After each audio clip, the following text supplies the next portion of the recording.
All of us in this program at one point or another were inspired in some way to pursue a career in a STEM field. Without that initial spark of inspiration directing each of us to pursue our degree, none of these projects would have been possible. For some, it's what our parents did and we wanted to be like them. Others because we were following our friends. Some of us liked the compensation for the work. Whatever it was, something drove us toward the STEM field. And that is exactly what the Bosch Community Fund set out to do. They wish to fund projects directed towards inspiring the next generation of scientists, engineers, and mathematicians, and assist in furthering the education of current UNC Charlotte students. The project we were asked to work on was for the North Carolina Transportation Museum, funded by the Bosch Community Fund. They wanted us to develop their first interactive exhibit meant to provide a STEM-based educational resource for visitors. The team set to work designing that display.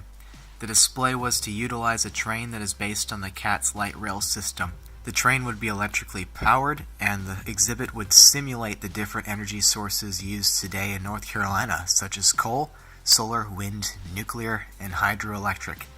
This interactive display will require the user to select a particular energy source and then turn a crank in order to produce the electrical power to cause the train to move and other things inside of the exhibit. Facts and information about the type of energy source and how that type of energy is incorporated in transportation will be displayed in the exhibit.